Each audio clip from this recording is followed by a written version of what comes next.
Yeah, okay, hello. My name's Celeste. I am going to be talking a little bit about my experience living at the Edinburgh Student Housing Co-op. I know by now people have seen a lot of photos of it, so I hope that you'll bear with me and maybe I can show you something new, hopefully, as well. I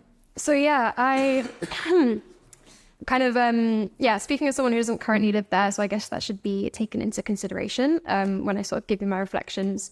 But I'm also kind of someone who's still interested in and working in like different forms of knowledge sharing and kind of like different kind of education models.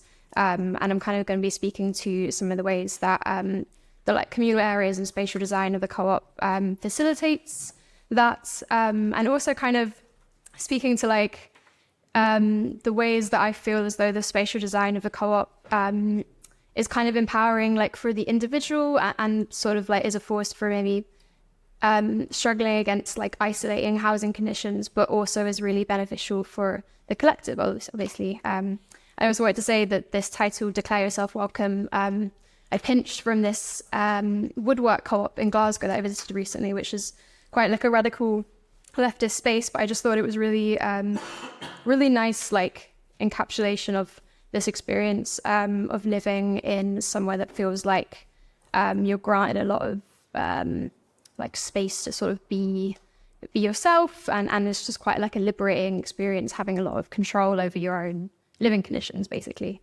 And I'm sort of later gonna touch on or try to touch on ideas about claiming space and a bit of the sort of co-op's self-perception, and maybe bring up some questions or critiques about how space is sort of managed when you're trying to have this sort of collective project within a context which that's not very easy to do, like against sort of the rest of society. These are some images as well of the residents of the co-op.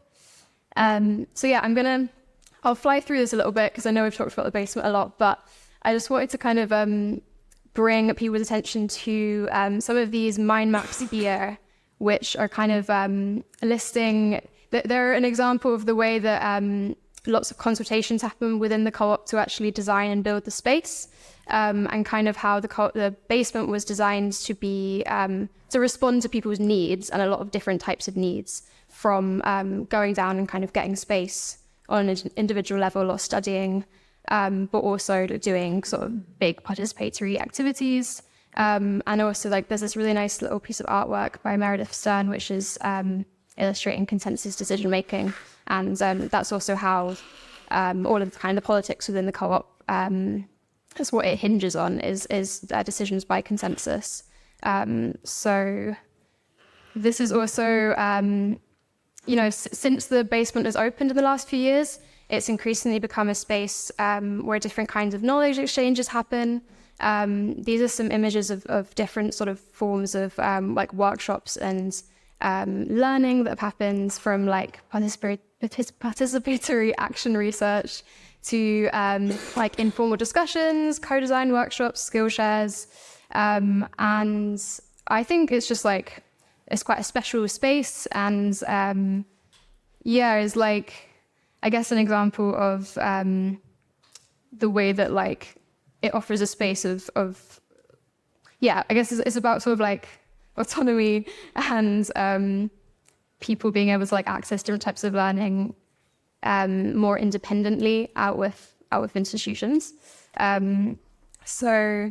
Sort of a case for learning, and I think importantly like trialing and experimentation, like people can figure out how different forms of education and knowledge sharing can happen in this space because it's so like free and welcoming and open to use. So I also wanted to list some of the other ways that the communal areas are used. They've been used for art, for performance, for screenings, for protest and social organizing, and like material making and banner making.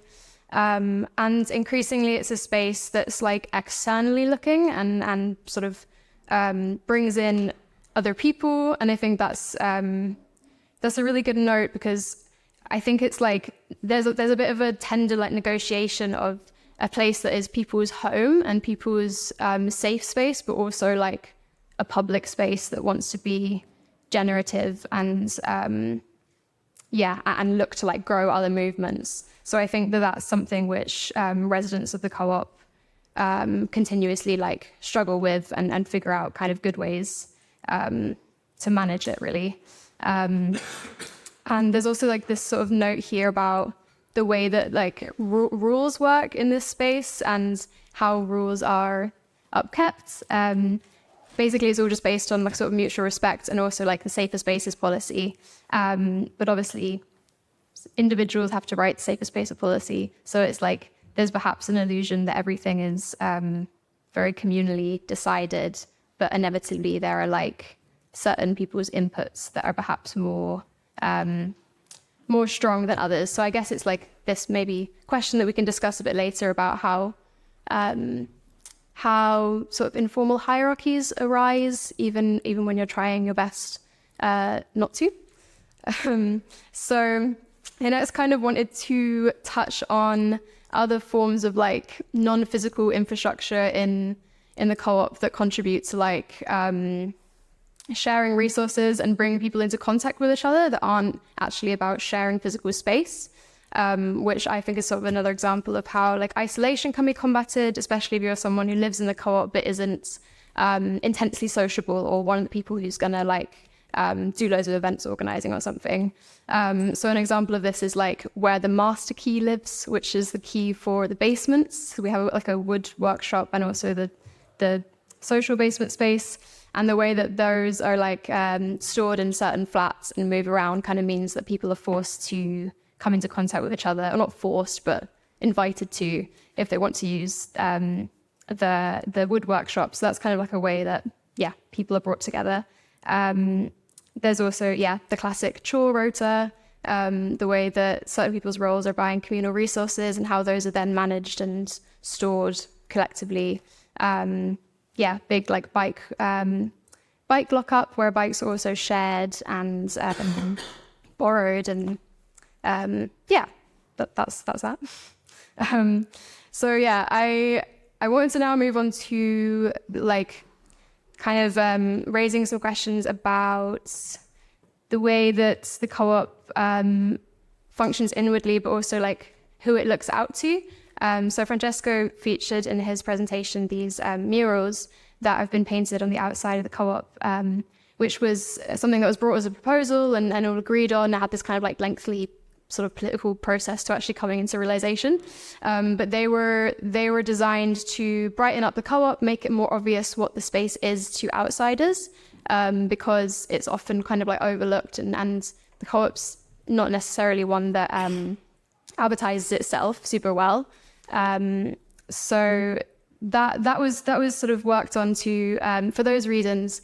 But another reason was that there's this kind of ongoing debate at the Edinburgh Student Housing Co-op where along the steps a lot of kids hang out. They're kind of dubbed the youths, which I always think is kind of funny. But they're basically teenagers who don't have many spaces to go to and hang out necessarily. So, over years and years, people who lived in the co-op would chat with them and they would sort of say like, oh, we've been using these steps before the co-op moved in. So like this is our space as well.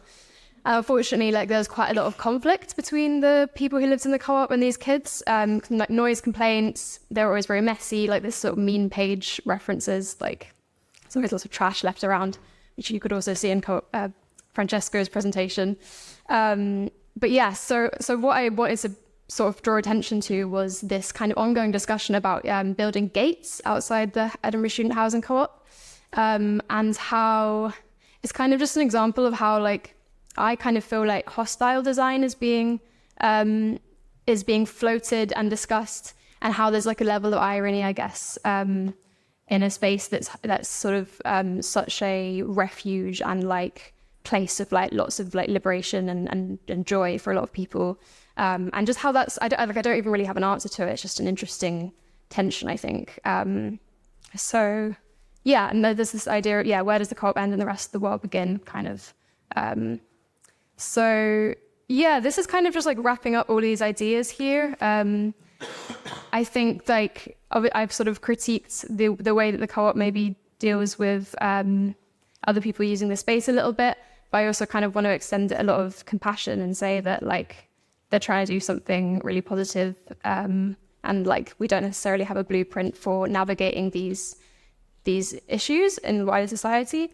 And yeah, I think so basically just that really. I think like it's a place that this design meets people's needs really successfully, but it also runs the risk of becoming slightly insular. So I think those are just like struggles that continue and people are working to address, and maybe we can discuss a little bit later on.